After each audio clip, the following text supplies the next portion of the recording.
শুনেলেন, যাদের যাকাত ফরজ হয়েছে তারা যদি যাকাত না দেয়, তারা যাকাতের মাল খাচ্ছে বড় লোক হওয়ার পর। যদি নিজেকে মুসলমান বলে, যদি নিজেকে বলে আমি নবীজির উম্মত আর মসজিদে নামাজ পড়তে যাই, আর তার যদি যাকাত ফরজ হয়ে থাকে, আমাদের দেশের লোক কত চালাক জানে, বলে মৌলবীরা বলেছে 7.5 ভরি সোনা হলে তবে যাকাত ফরজ। তো বউকে বলে 7 ভরির বেশি নিয়ে যাবি না, ওইখানে আটকিয়ে রেখে দিবি। সে মাল কিন্তু আলাদা কেলানি হবে। কেন? শুনেলেন, আল্লাহর কসম করে বলছি, যাকাত দিলে মালে কিন্তু বরকত হয়। জোরে বলুন সুবহানাল্লাহ। যাকাত দিলে মালে বরকত। পশ্চিম বাংলার যতগুলো কম বেশি মাদ্রাসা আছে, আপনি সব মাদ্রাসায় খুঁজলেন, মিটিয়া বুরুজে যারা ধনী আছে তারা হাজার হাজার কোটি টাকা যাকাত দেয়, কয়েকশো কোটি যাকাত দেয়। আপনি অবাক হয়ে যাবেন। আমি মিটিয়া বুরুজে যাই রমজান মাসে, জাহাঙ্গীর লস্কর ভাই আমার খুব কাছের মানুষ, অন্তরের মানুষ, তার বাড়িতে কয়েকশো মৌলবীর লাইন থাকে, সমস্ত আলেমকে টাকা দেয়, কেউ কি ঘুরাই না। জোরে বলুন সুবহানাল্লাহ। কেন? তিনারা কি নিয়ত করে জানেন? যাকাতের পয়সাটা আমার নয়, গরিব এতিম মিসকিন। আলেম যদি আপনার দরজায় এসে যাকাত নিয়ে যায়, তার হাত দুটো ধরে শুকর আদায় করবেন, ভাই ভালো কাজ করলেন, আমার তো উচিত ছিল আপনার কাছে পৌঁছে দিয়া, আপনি এসে নিয়ে গেলেন। কিন্তু আমাদের দেশের লোক যাকাত দিয়াকে অনেকজন জুলুম মনে করে, এটা কিন্তু কিয়ামতের আলামত যে যাকাতকে জুলুম মনে করবে। শুনেলেন, এই গ্রামেই ধরেলেন 10টা ধনী আছে। কটা বললাম? 10টা। হিসেব বলছি, 10 জন ধনীর যদি 1 লাখ করে যাকাত বেরোয়, কথার কথা বলছি, কত হলো? 10 লাখ। মসজিদের যারা জিম্মেদার আছেন, গ্রামের মানুষ মিটিং করে কমিটি আছে, 10 লাখ টাকা যাকাতের উঠেছে। 3 লক্ষ টাকা সমস্ত 24 পরগনার মাদ্রাসাওয়ালা দিকে বেটে দাও, রইল কত? 7 লাখ। এই 7 লক্ষ টাকাটা কি করা যাবে? বলে 7 লক্ষ টাকা এক কাজ করো, গ্রামে দেখো বাড়ি কার নাই, কোন গরিবে, 2 জন গরিব মানুষ বাড়ি করতে পারেনি, 3.5 লাখ করে দিয়ে 2 জনের 2টো বাড়ি করে দাও। পরের বছরে আবার 2 জনের দেওয়া হবে, কিংবা একজনের বাড়ি করে দাও, আর একজন গরিব যার মেয়ের বিয়ে দিতে পারেনি তার মেয়ের বিয়ে দাও। আমাদের দেশে অনেক গরিব মানুষ বাধ্য হয়ে যায়, ফেরে পড়ে যায়, দিয়ে বন্ধন লোন নেয় আর গ্রুপ লোন নেয়। আমি বলে যাই আমার মায়েদিকে, যারা গ্রুপ লোন আর বন্ধন লোনে জুড়েছে তাদেরকে কিভাবে ধোঁকা দিচ্ছে এই ব্যাংকওয়ালারা, জানেন কিভাবে ধোঁকা দিচ্ছে? কষ্টের বিষয় এটাই যে আপনাকে এমন ভাবে ধোঁকা দিচ্ছে আপনি বুঝতে পারবেন না, আপনার ব্রেনে ঢুকবে না। আপনি ভেবে দেখুন তো, যদি কোনো যুবক সে যদি ব্যবসা করতে যায় যে 20 লাখ টাকা আমি ব্যাংক থেকে লোন নেবো দিয়ে ব্যবসা করব, তাকে কি কি চাইবে? ঘরের দলিল লিয়াই, জায়গার দলিল লিয়াই, ডকুমেন্টস নিয়াই, চাইবে না? চাইবে না। কিন্তু তোমার বউকে বিনা ডকুমেন্টসের টাকা দিয়ে দিচ্ছে, তার মানেটা কি? মানে ওইখানে ধ্বংস করার লাইনটা আলাদা, আর এইখানে ডাইরেক্ট তোমার পরিবারকে দিয়ে তোমার জীবন শুধু নয় তোমার সবকিছু ধ্বংস করতে চাইছে। ইসলামে আপনার ভাই বলে দিই, মায়েরা আপনাদেরকেও বলবো আপনাদের কথা, আজ থেকে নিয়ত করুন যাদের যাকাত ফরজ হয়েছে যাকাত দিবেন। জোরে বলুন ইনশাআল্লাহ। অবশ্যই দিতে হবে যাকাত। চলুন এরপরে ওয়াল্লাযীনা হুম লিফুরুজিহিম হাফিজুন, এবং তোমরা নিজেদের লজ্জা স্থানের রক্ষণাবেক্ষণ করবে। আমার ভাই আল্লাহ বললেন, হে নবী বলে দাও তারা যেন নিজেদের লজ্জা স্থানের রক্ষণাবেক্ষণ করে। সব থেকে মুমিন ব্যক্তি, মায়ের এদিকে বলে দিই, যুবকরা শুনেন, যাদেরকে আল্লাহ যৌবন দিয়েছে এই যৌবনটা হচ্ছে তোমার বিবির জন্য আমানত, তোমার বিবির হক। মায়েরা শুনেলেন, তোমার যৌবনটা হচ্ছে তোমার স্বামীর আমানত, এটাকে খেয়ানত করো, তোমরা গুনাহগার হবে। কোরআনে ওই জন্য নিষেধ করে দেয়া হয়েছে, ওয়ালা তাকরাবুজ জিনা ইন্নাহু কানা ফাহিশা ওয়া সাআ সাবিল। ব্যভিচার করা তো দূরের কথা, যে রাস্তায় ব্যভিচার হয় সে রাস্তার ধারে পাশে তোমরা যাতায়াত করবে না। যে রাস্তায় ব্যভিচার হয় ওই রাস্তায় যাতায়াত করবে না। আপনি চলুন আরো একটু আগে নিয়ে যাই, এরপরে বুঝাবো, ডেমো দেখাবো আপনাদেরকে। হাদিসে আছে নবীজি সাল্লাল্লাহু আলাইহি সাল্লাম বললেন, মহিলাদের জন্য পর্দা করা ফরজ। কি বললাম? ফরজ। আমরা মা দিকে কতটা পর্দায় রেখেছি? আপনি নামাজি মুসল্লি, আচ্ছা আপনি বলুন তো, আমরা স্টেজে এতগুলো মানুষ বসে আছি, আমাদের শরীরের পেট, পিঠ, বুক কিছু দেখা যাচ্ছে? কথা বলেন, দেখতে পান? আমিও আপনাদের কিছু দেখতে পাইনি। সকাল বেলায় উঠে আপনি নিজের বউকে নিয়ে বাজারে যাবেন কেনাকাটা করতে, আপনার শরীর সব ঢাকা, কিন্তু বড় কষ্টের বিষয় পেছনে আপনার বউ বসেছে, তার পেটও বেরিয়ে আছে, পিঠও বেরিয়ে আছে। আপনি জোহরে নামাজ পড়ে বলবেন আমি একজন মুমিন ব্যক্তি, চায়ের দোকানে বলবেন আমার মতো নামাজি নেই, অথচ তুমি তোমার বউকে ঢাকতে পারো না। কোরআন বলছে ওয়াদরিব খুমুরিহিন্না আলা জুনুবিহিন, এটা কোরআন। যারা বলছেন কোরআনের দলিল দেন, যে নেমো হারাম, যে হারাম খোররা বলছে কোরআনের দলিল চাই, এটা হচ্ছে কোরআনের দলিল। আল্লাহ কোরআনে বললেন ওয়াদরিব খুমুরিহিন্না আলা জুনুবিহিন, হে নারী তুমি পর্দা নির্ধারিত করো, তোমরা কোনোদিন ধর্ষিতা হবে না, লাঞ্ছিত হবে না, তোমরা কোনোদিন বিপদগামী হবে না। এটা কোরআন। কলা আপনাদের এখানে বাজারে ছিলে বিক্রি করে না? গোটা ছিলে যদি বিক্রি করে কেউ কিনবে? কি হবে? সেখানে মাছিগুলো বসবে না? বসবে না? মাছিগুলো সেখানে বসবে। মায়েরা, তোমরা যদি তোমার শরীরকে খুলে যাও, মাছির মতো ভন ভন করবে যুবকরা তোমার শরীরের দিকে তাকিয়ে। যদি শরীরকে ঢেকে লাও, আল্লাহ তোমাদের ইজ্জত বাড়িয়ে দেবে। জোরে বলুন সুবহানাল্লাহ। ভেবে দেখুন, ইনি আর আমি ক্লোজ বন্ধু। আরো ডিপলি বুঝাচ্ছি আপনাদেরকে, আরো নিচে গিয়ে বুঝাচ্ছি। ইনি আর আমি অন্তরের বন্ধু। আচ্ছা, অন্তরের বন্ধু হলে ইয়ার কি হয় না? হয় না? মজাক হয়? মজাক হয়। ইনি আমাকে মজাক করে বলছেন, ইয়াসিন ভাই এটা ইয়ার কি মেরে কথা বলবো, বলো তোমার বইয়ের ব্লাউজের সাইজ কত? আচ্ছা, সম্পর্ক থাকবে না, ছিন্ন হবে? বাবা তাড়াতাড়ি বলুন, ছিন্ন হবে। ইনার সঙ্গে সম্পর্ক খারাপ হয়ে গেল কেন? আমি রেগে গেলাম, আমার বিবির জন্য এত বড় কথা বলেছে।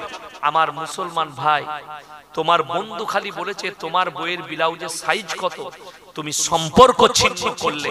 হাই রে মুসলমান, তোমার বউ বাজারে গিয়ে একটা পর পুরুষ দোকানি তাকে বলছে দাদা আমার একটা 34 সাইজের ব্লাউজ দাও, আর তোমাকে লজ্জা লাগে না? কথা বুঝাতে পারলাম?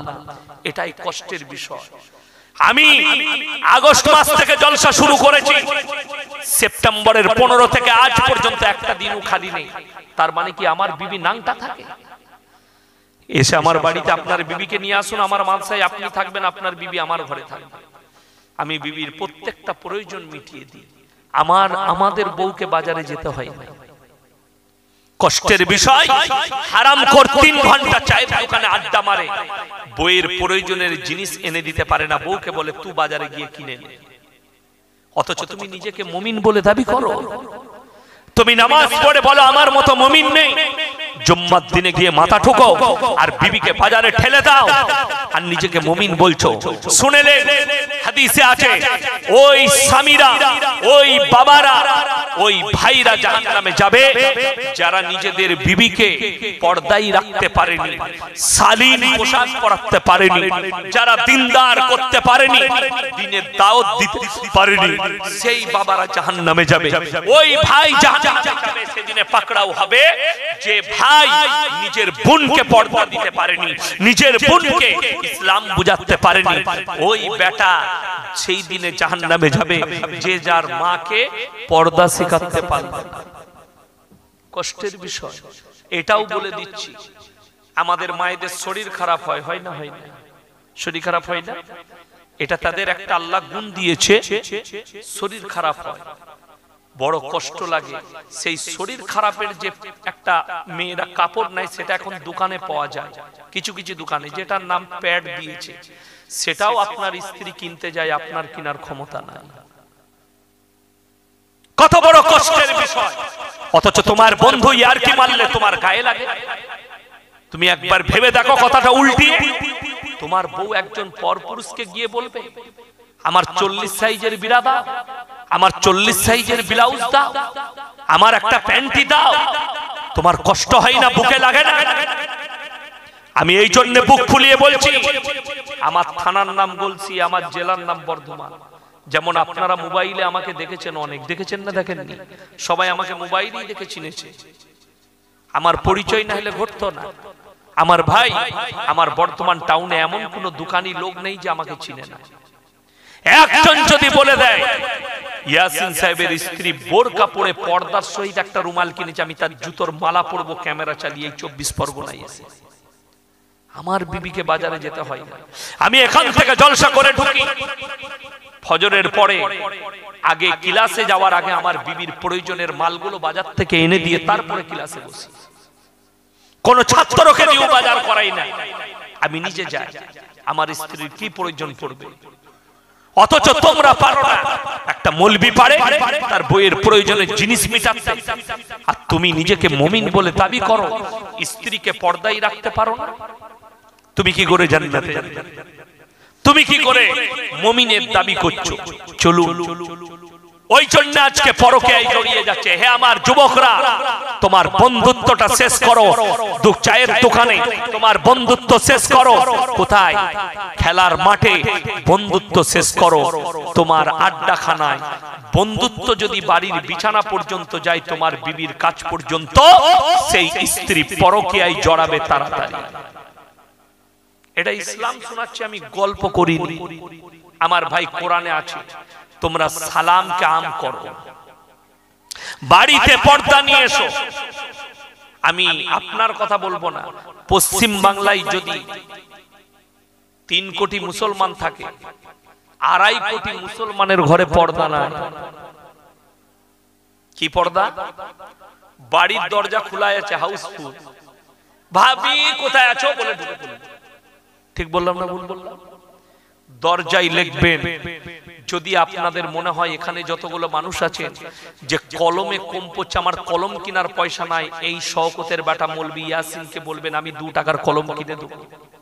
একটা সাদা কাগজে লিখবেন, দরজায় চিটাবেন, বিনা অনুমতিতে প্রবেশ নিষেধ পরপুরুষে, সালাম দিয়ে প্রবেশ করুন। বাড়ির পুরুষ যদি হয় তাকেও সালাম দিয়ে প্রবেশ করতে হবে। এটা ইসলাম। কেন বলুন তো? আপনার বাড়িতে আপনার বউ আছে, আপনার বিটি আছে, আপনার মা আছে, আপনার ভাবি আছে, আপনার বোন আছে। আপনি যদি আপনার আচ্ছা, মায়েরা কাজ করতে গেলে মাথার কাপড় সরতে পারে না? পারে না? সরতে পারে।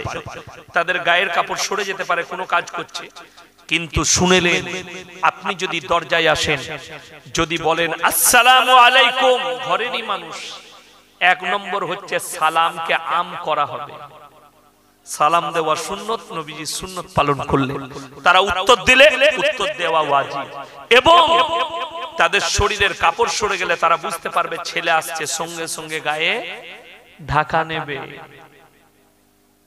শরীরটাকে ঢেকে নেবে, বেঁচে যাবে। এবং পরপুরুষ হলে আপনি বাড়িতে যদি মেহমানখানা থাকে, মেহমানখানায় বসুন, যদি না থাকে ভাই রাস্তায় আপনি দাঁড়ান, উনি আসছেন আমি ফোন করে দিয়েছি, বাড়িতে ঢুকতে দিবেন না। ভাই তুমি এসো, তাইলেই তো শেষ। আমি ইয়াসিন, আমি এলাম আপনার গ্রামে, জলসা করতে এলাম, আপনার সঙ্গে বন্ধুত্ব হলো, ভালোবাসা হলো। আমি প্রায় জলসা করতে এলে আপনার ঘরকে আসি, আপনি আপনার বউকে ডেকে বললেন এটা ইয়াসিন ভাই, ভাবি ভালো আছো? হ্যাঁ। এত কথা হতে লাগলো, আপনার ঘরে এলাম, সকালবেলায় আপনি বললেন ইয়াসিন ভাই তুমি ভাবির সাথে গল্প করো, আমি নাস্তা নিয়ে আসি। এরকম যদি 4 দিন তোর বউয়ের সাথে গল্প করতে পাই, 5 দিনে তো তোর বউকে নিয়ে পালিয়ে যাবো। আপনারা যদি বলেন আপনারা হুজুর মানুষ এ কাজ করবেন কেন, তাহলে তোমার কোরআন আর দ্বীন ইসলাম বুঝা হয়নি। হুজুর মানে কি? তারা হিজড়ে। আমরা হিজড়ে, আল্লাহ আমাদেরকে নফস দেয় নাই, যৌবন দান করে নাই। কষ্টের বিষয় এটাই বুঝতে পারেন না। কোরআন সূরা ইউসুফ, ওয়ালাকাদ হাম্মাত বি ওয়া হাম্মা বিহা লাউলা আররা বুরহান রাব্বি, কিছুক্ষণের জন্যও ইউসুফ নবীকে শয়তান বেহকি দিয়েছিল। যখন জুলাইখা নিজেকে বেবস্ত্র করেছে, ইউসুফ নবীকে তো আল্লাহ বাঁচালেন। ইউসুফ নবী কেঁদে বললেন, ক্বালা মাআযাল্লাহ ইন্নাহু রাব্বি আহসানা মাসওয়াই ইন্নাহু লা ইউফলিহুজ জালিমিন। আমার আল্লাহ আমাকে কুয়ো থেকে তুলে বাদশার ঘরে লালিত পালিত করেছে, আমি জুলুম কি করে করতে পারি? আমার মতো মলবি গুনাহগার বান্দা আমি কি করে বাঁচবো? ও তো নবী নিষ্পাপ। নবী মানে কি? নিষ্পাপ, তেনারা জান্নাতি, আল্লাহ বাঁচিয়েছে। কিন্তু আমি নিজেকে কি করে বাঁচাবো আপনি বলেন, একটা মলবি? অথচ ইয়াসিন শুধু নয়, যতগুলো যদি কোনো মলবি বলে, কোনো হুজুর বলে তোমার বউকে ডেকে দাও দেখা করব, সেই হুজুরকে জুতো আর ছাঁটা মারুন, তার মধ্যে ইলম নাই। পর পুরুষ আমি তোমার স্ত্রীর জন্য। আতাউল্লাহ বুখারী শুনেলেন যে হারামখোর গুটখাখোর জিলাপি হুজুররা মেয়েদিকে ডেকে তদবির করে তাবিজ দেয়, ঘরের ভেতরে মেয়ে বসিয়ে তাবিজ দেয়, যারা মেয়েদের ব্লাউজ মাপে, সেই গুটখাখোর আর জিলাপি হুজুর দিকে বলছি চ্যালেঞ্জ দিয়ে, শোনো, বড় কষ্টের বিষয় বলে যাচ্ছি। ইসলামে একটা পর নারী আর পর পুরুষ, এটা যে হারাম এক কাছে হওয়া, তার দলিল শুনেলেন আতাউল্লাহ বুখারী রাহমাতুল্লাহ আলাইহি, জবরদস্ত আল্লাহর ওলি। তেনার কাছে একজন 75 বছরের বুড়ি এসেছে। ইনারও বয়স 75-80 বছর। পর্দার আড়াল থেকে বলছে, मैं 75 साल की बुढ़ी हूं।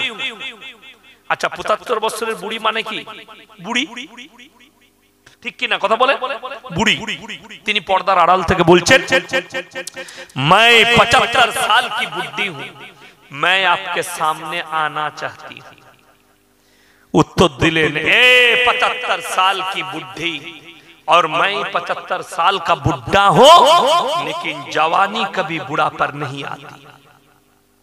जवानीটা কখনো বুড়াই না, और ये इस्लाम के लिए हराम है, तुम नहीं आ सकती। जोरे बोलুন সুবহানাল্লাহ।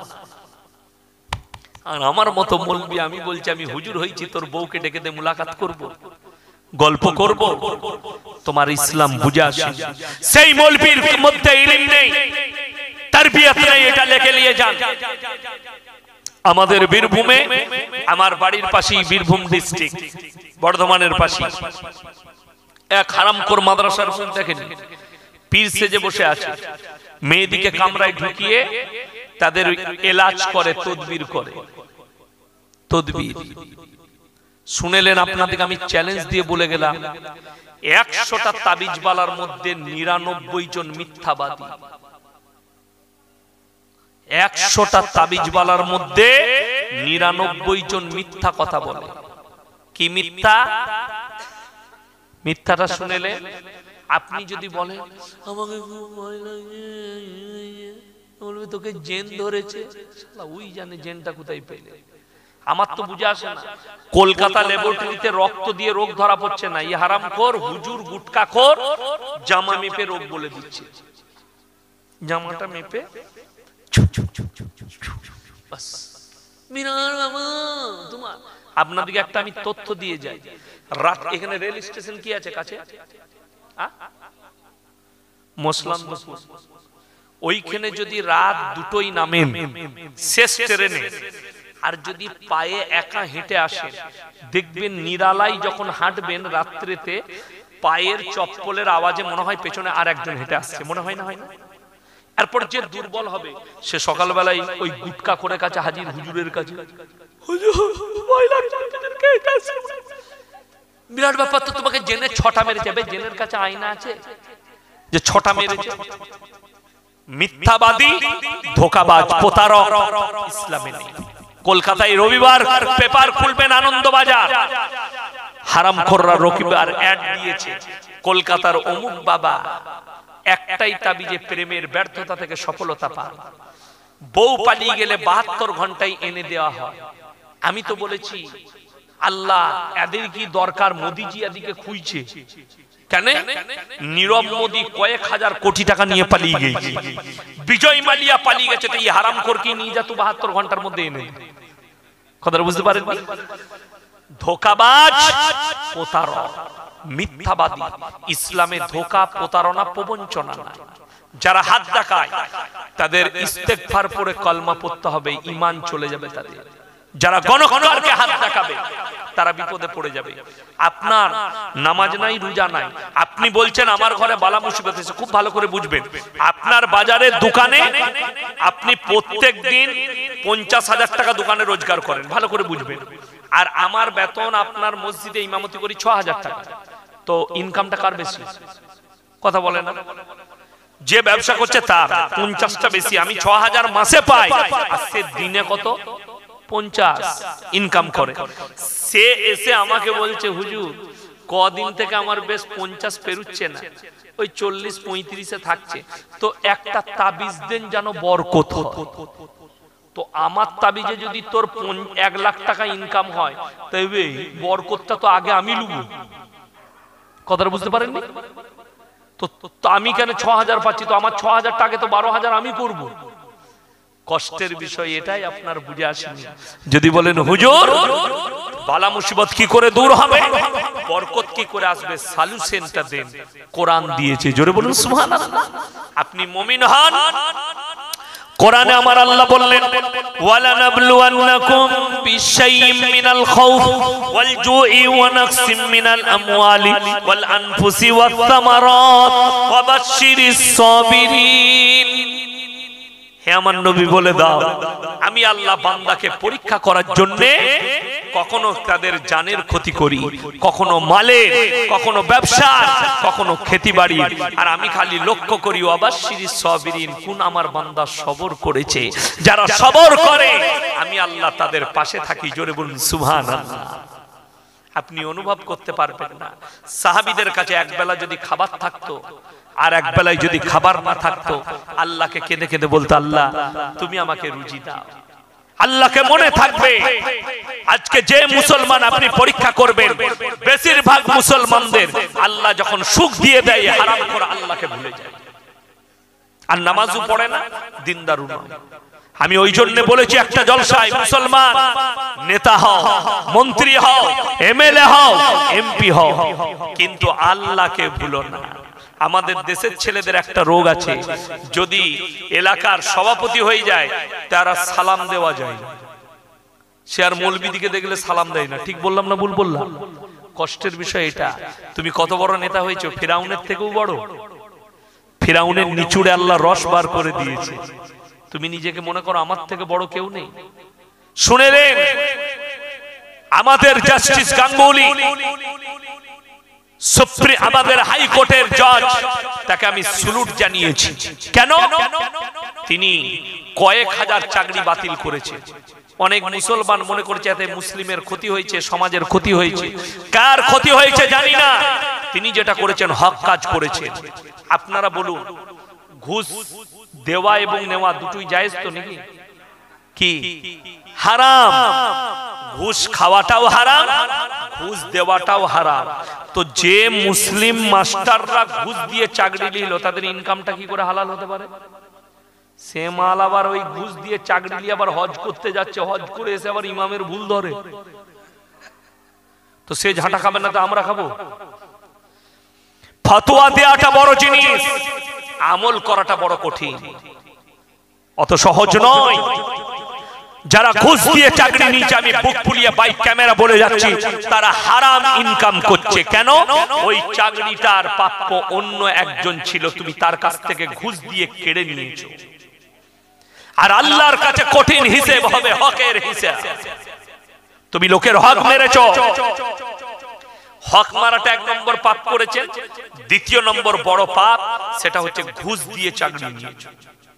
অনেকজন আমাদের দেশে এখন ফ্যাশন হয়েছে কি, মেয়ের বিয়ে দিলে জিজ্ঞেস করছে ছেলে কি করে রে, বলে তো প্রাইমারি চাকরি পেয়েছে। হ্যাঁ, তাহলে লাগাবে, ক টাকা লাগবে দিয়ে দেবো। ও চাকরিজীবী। এই চাকরিজীবী জামাই দেখে যারা বিটির বিয়ে দিল, তারা এখন ইন্দুর মারা বিষ খুঁজে বেড়াচ্ছে।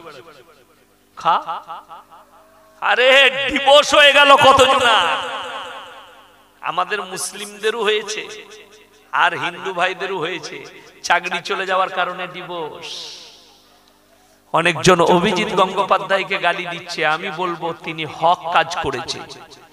ভারতের এই রকম প্রত্যেকটা কোর্টের জজ যদি ন্যায় পরায়ণ হয়ে যায়, জেনে রেখে দিবেন এই ভারত থেকে কারাপশন উঠে যাবে।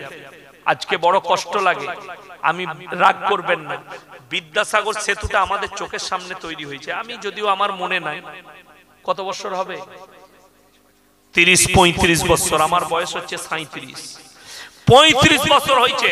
আমার মনে হয় প্রতি বছর একবার করে বাগাতে হবে।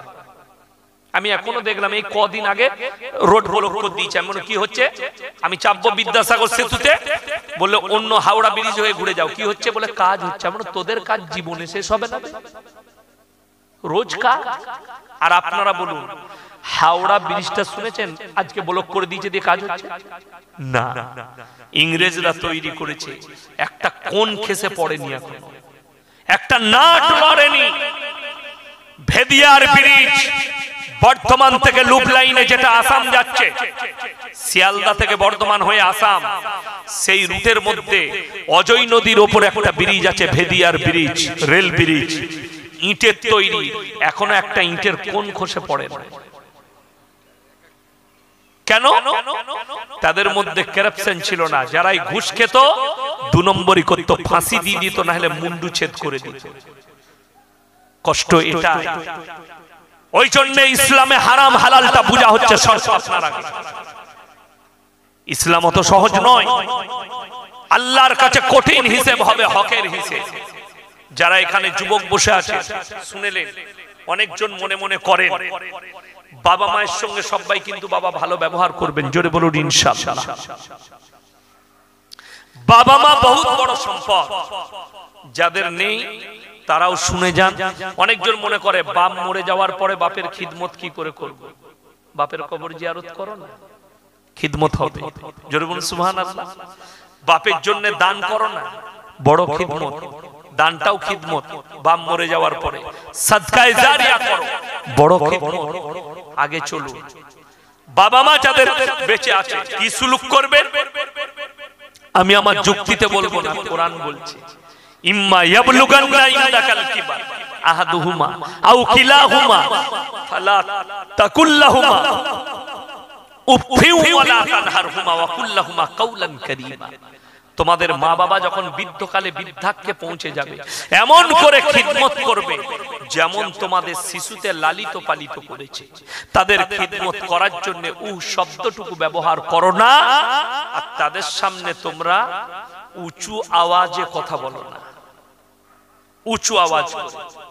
মা যদি জিজ্ঞেস করে বাবা বাজারে যাচ্ছ, হ্যাঁ বল, কি হয়েছে, আমার একটা ওষুধ এনে দিবে। আমাদের যুবকরা কি বলে, পরে দিবি তো, সময় হবে না, বলে না, বলে এই গলায় বলে বাবাকে। মা একবার বিছানায় পেশাব করে দিয়েছে, হারামখোর বলছে মাকে আর বাড়িতে রাখা যাবে না, মা পেশাব করে দিচ্ছে।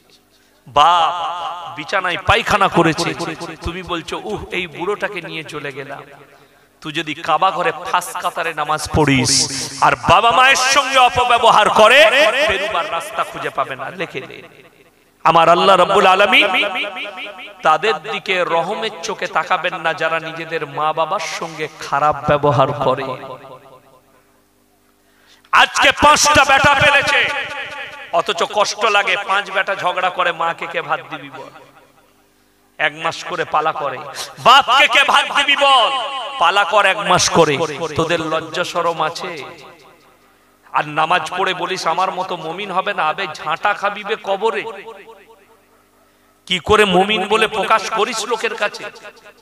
যে মা বাপ 5টা বেটাকে পেলেছে, তাদেরকে কোনোদিন পালা করতে হয় 9 মাস 10 দিন পেটে রেখেছে। তোমার 10 বছর বয়স পর্যন্ত বুকে করে আগুলে রেখেছে, 18 বছর বয়স পর্যন্ত তোমার খায়েশ মিটিয়েছে মা। ঈদের সময় 15 বছর বয়স, তুমি স্কুলে পড়ো, কাপড় জামা নাই, বাপ নেই, তুমি নতুন জামা সবাই পাড়ার পড়বে। তোমার মা লোকের কাছে ধার করেছে, দে বোন আমি কাজ করে শোধ করে দেবো, আমার ছেলেকে একটা নতুন জামা প্যান্ট দিতে হবে, ধার করে তোমাকে কিনে দিয়েছে। সেই মা যখন বৃদ্ধকালে চলে গেছে, সেই মাকে তোমার ভারী মনে হয়ে গেল। কষ্টের বিষয় এটা। আমার কাছে একটা মেটার এসেছিল, মেটারটা কি? স্বামী স্ত্রী। কি ব্যাপার? আমাকে বললে যে কোনো মৌলবি নাই তাবিজ করবে। আমি বললাম কেন? বলছে যে আমার যে জামাই, মেয়ের বিয়ে হয়েছে, সে মা বাপকে বেশি ভালোবাসে, মা বাপের কথা শুনে। আমি বললাম ঠিক আছে, সে যেন মা বাপের কথা না শুনে এরকম করতে হবে বলছো, তাহলে ছেলেটা যদি বলে যে আমার বউ মা বাপের সাথে কথা বলে এমন করে দাও যেন তাদের সাথে সম্পর্ক না রাখে, এটা ঠিক হবে তো? বলে তাই না, ঠিক হয়। আমরা জুতো দেখেছিস? হারামখোর, তোর বিটি তোর সাথে সম্পর্ক রাখতে পাবে, আর তার সন্তান যে জন্ম দিয়েছে তোর বিটিকে নিয়ে গিয়ে সে মানুষ করছে খাইয়ে দাইয়ে, আর সে তার নিজের মা বাবার সঙ্গে সম্পর্ক রাখবে না। কষ্টের বিষয় এটাই।